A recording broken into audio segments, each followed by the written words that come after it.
Hi friends, this is Srinivas from Indo Qatar projects private limited Hyderabad. మన ప్రభుత్వం ఏర్పాటు చేయబోతున్నటువంటి ఫ్యూచర్ సిటీలో రకరకాల డెవలప్మెంట్స్ కమింగ్ డేస్లో రాబోతున్నాయి. ఆల్రెడీ స్కిల్ డెవలప్మెంట్ యూనివర్సిటీకి శంకుస్థాపన జరిగింది. దానికి సంబంధించినటువంటి పనులు శరవేగంగా జరుగుతున్నాయి.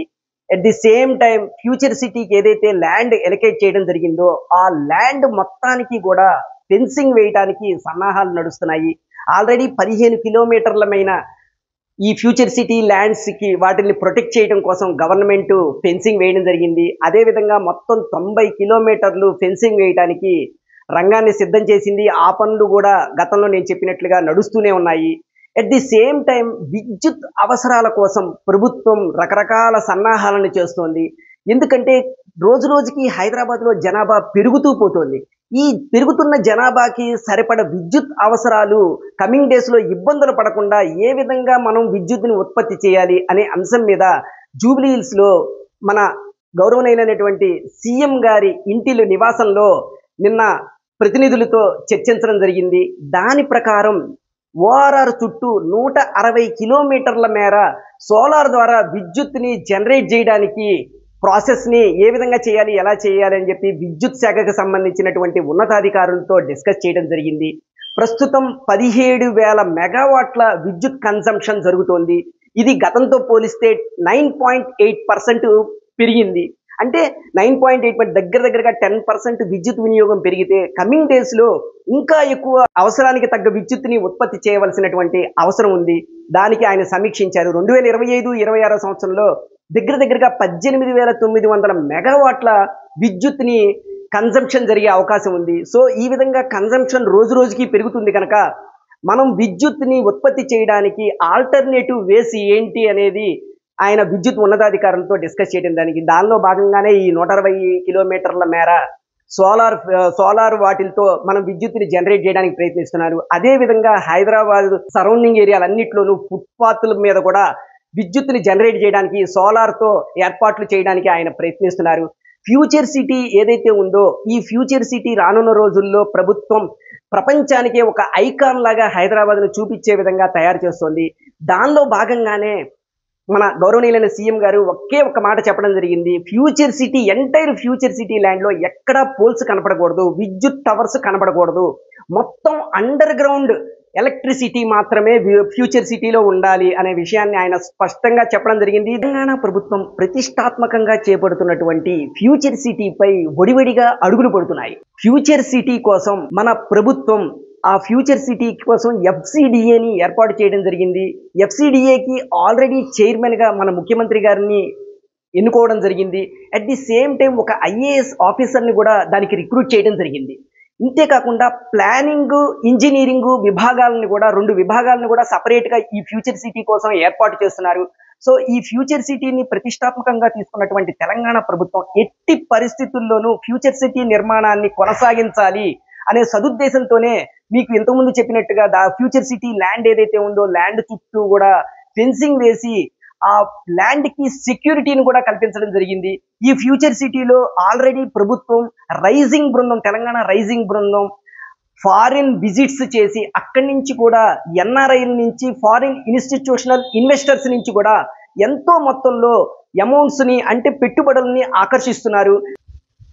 హైదరాబాద్ చుట్టూ ఓఆర్ఆర్ వెంట సోలార్ పవర్ ఉత్పత్తికి ప్రణాళికలు రెడీ చేయమని సీఎం అధికారులను ఆదేశించారు.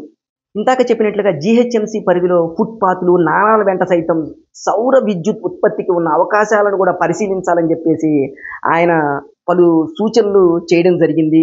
రాష్ట్రంలో రోజు రోజుకు కరెంటు డిమాండ్ విపరీతంగా పెరుగుతోందని, గతంలో లేనంతగా విద్యుత్ డిమాండ్ పెరుగుతుందని చెప్పేసి ఆయన అధికారులతో అనడం జరిగింది.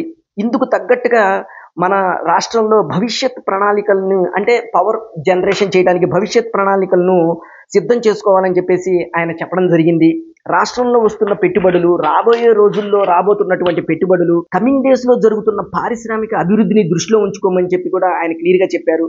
ఇండస్ట్రీస్తో పాటుగా మన రాష్ట్రంలో గ్లోబల్ క్యాపబిలిటీ సెంటర్లు, డేటా సెంటర్లు, మెట్రో, ఎలక్ట్రికల్ వెహికల్స్ లాంటి మాస్ ట్రాన్స్పోర్టేషన్ కూడా పరిగణలో తీసుకొని రెన్యూవబుల్ ఎనర్జీ మీద ప్రత్యేక దృష్టిని పెట్టాల్సి ఉంటుంది. ప్రధానంగా సోలార్ విద్యుత్ ఉత్పత్తికి అన్ని అవకాశాలను మనం సద్వినియోగం చేసుకోవాలి అని చెప్పేసి ఆ డిస్కషన్లో వచ్చింది. రాష్ట్రంలో ప్రభుత్వం చేపట్టిన అభివృద్ధి పనులు, ప్రతిష్టాత్మకంగా చేపడుతున్నటువంటి ప్రాజెక్టులతో వచ్చే 3 ఏళ్లలో విద్యుత్ డిమాండ్ విపరీతంగా పెరిగి పీక్ స్టేజ్కి చేరుతుందని చెప్పి, అందుకు అనుగుణంగా విద్యుత్ ఉత్పత్తికి ప్రణాళికల్ని సిద్ధం చేసుకోవాలని చెప్పేసి గవర్నమెంట్ అధికారులని ఆదేశించడం జరిగింది. గతంలో ఎన్నడూ లేనంత విధంగా విద్యుత్ డిమాండ్ ఉండడంతో 9.8%, ఇంతకుముందు చెప్పినట్టుగా 9.8% లాస్ట్ ఇయర్ కంపారిజన్తో పెరగడం జరిగింది. సో కమింగ్ డేస్లో కూడా విపరీతంగా విద్యుత్ డిమాండ్ ఉంది కనుక ఈ క్రమంలోనే అందుకు తగ్గట్లుగా విద్యుత్ ఉత్పత్తిని పెంచుకోవాలని చెప్పేసి సీఎం గారు అధికారులని సూచించడం జరిగింది. కొత్తగా వచ్చినటువంటి క్లీన్ అండ్ గ్రీన్ పాలసీపై దృష్టి సారించాలని, ఇందులో భాగంగా సోలార్ ఫ్లోటింగ్ పంప్డ్ స్టోరేజ్ యూనిట్స్ని పెంచుకోవాలని చెప్పి ఆయన చెప్పడం జరిగింది. విద్యుత్ ఉత్పత్తిలో అనుభవం ఉన్న ప్రపంచ దిగ్గజ కంపెనీలకు అవకాశం ఇవ్వాలని చెప్పి ఆయన సూచించారు. రాష్ట్రంలో నిర్మిస్తున్నటువంటి ఇరిగేషన్ ప్రాజెక్టులు, మెట్రో లైన్ విస్తరణ, ఇతర మాస్ ట్రాన్స్పోర్ట్ విద్యుత్ అవసరాలకు కూడా పరిగణలోకి తీసుకోమని చెప్పేసి ఆయన సూచించడం జరిగింది. రాష్ట్రంలో పట్టణీకరణ విపరీతంగా పెరుగుతోంది. గ్రేటర్ హైదరాబాద్ పరిధిలో కార్పొరేట్ సంస్థలకి కూడా విద్యుత్ అవసరాలు పెరుగుతున్నాయి. ప్రభుత్వం తెస్తున్నటువంటి కార్పొరేట్ పరిధిలో ఆ సంస్థలకు కూడా విద్యుత్ అవసరాలు పెరుగుతున్నాయి. ప్రభుత్వం తెస్తున్న కొత్త ఇండస్ట్రియల్ కారిడార్లు రాబోతున్నాయి. వీటికి తోడు జీసీసీ డేటా సెంటర్ల హబ్గా హైదరాబాద్ మారబోతోంది. హైదరాబాద్ డేటా సిటీని ఏర్పాటు చేయబోతున్నాం. అంటే హైదరాబాద్ ఒక డేటా సిటీగా మారబోతోంది. వీటన్నిటిని దృష్టిలో పెట్టుకొని విద్యుత్ ఉత్పత్తిని పెంచుకోవాలి.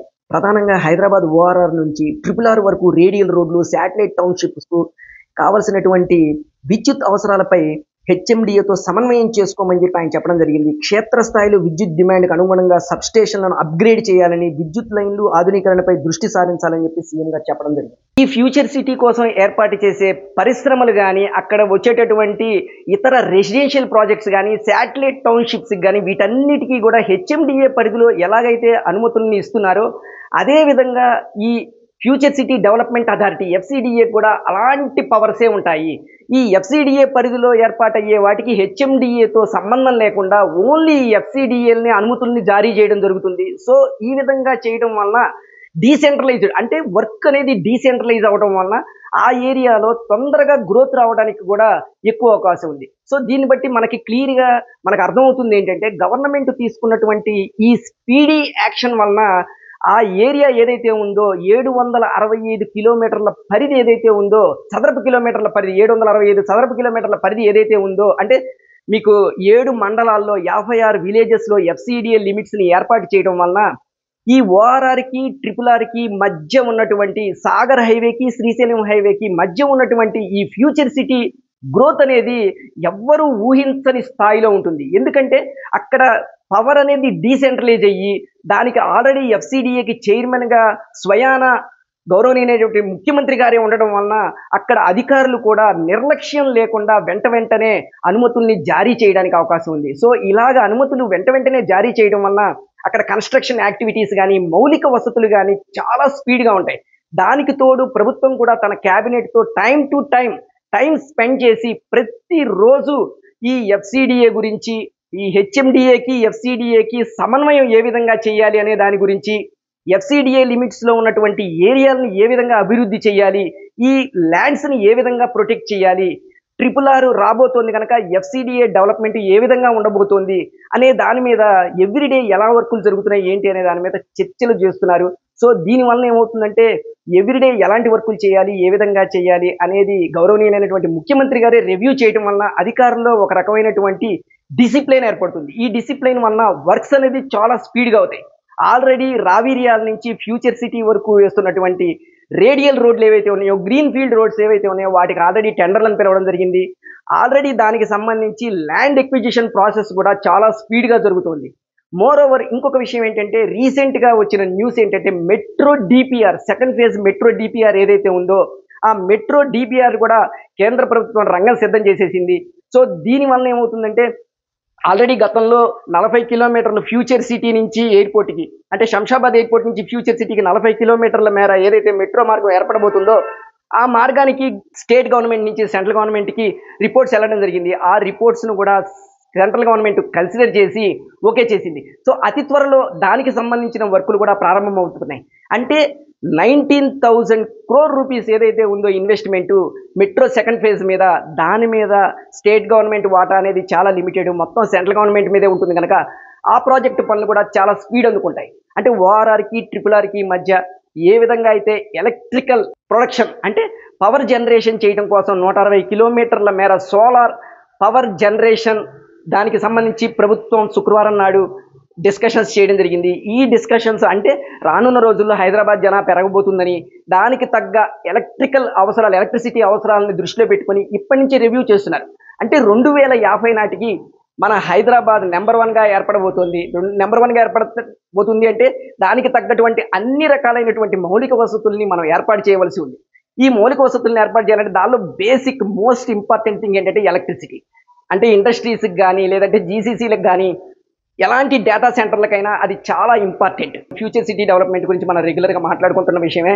ఇంకొక ఇంపార్టెంట్ విషయం ఏంటంటే మన రియల్ ఎస్టేట్ మార్కెట్ కొద్దిగా స్లోగా ఉంది అని చెప్పి గతంలో చాలా డిస్కషన్స్ జరుగుతున్నాయి. నెమ్మదిగా ఊపందుకుంటుంది. దీనికి ఎగ్జాంపులే లాస్ట్ ఇయర్ ఏప్రిల్ మంత్లో ఎంతైతే బిజినెస్ జరిగిందో ఆ బిజినెస్ని క్రాస్ చేసి తెలంగాణలో దగ్గరగా 1% అంటే 1% ఇంక్రీజ్ అనేది కనబడుతుంది. 124,157 రిజిస్ట్రేషన్స్ లాస్ట్ ఇయర్ ఏప్రిల్లో జరిగినాయి. ఈ ఏప్రిల్లో 124,157 రిజిస్ట్రేషన్స్తో పాటుగా అదనంగా 18,747 రిజిస్ట్రేషన్స్ అదనంగా అయినాయి. దీనివలన రానున్న రోజుల్లో తెలంగాణలో రియల్ ఎస్టేట్ మార్కెట్ ఊపందుకుంటుంది అని చెప్పి ఇది నిదర్శనంగా చెప్పచ్చు. కమింగ్ డేస్లో 19,000 crores ఆదాయాన్ని ఈ రిజిస్ట్రేషన్స్ ద్వారా అంటే 2025-26 నాటికి సంపాదించాలని చెప్పేసి గవర్నమెంట్ టార్గెట్గా పెట్టుకోవడం జరిగింది. సో ప్రభుత్వం తను చేయవలసిన పనుల్ని తాను స్పీడ్గా చేస్తూనే ఉంది. ప్రజలందరూ కూడా ఏ ఏరియాలో అయితే కనుక ఇన్వెస్ట్మెంట్ చేయడానికి అవకాశాలు ఎక్కువగా ఉన్నాయో అవి ఒక్కసారి రివ్యూ చేసుకొని ఆ ఏరియాల్లో అంటే పర్టికులర్గా ఫ్యూచర్ సిటీ సరౌండింగ్ ఏరియాల్లో ఇన్వెస్ట్మెంట్ చేసుకొని వాళ్ళు పెట్టిన ఇన్వెస్ట్మెంట్ మీద మంచి రిటర్న్స్ని ఆర్జిస్తారని చెప్పేసి ఆశిస్తున్నాను. మరో వీడియోలో మరో సబ్జెక్ట్తో మళ్ళీ కలుసుకుందాం. బాయ్.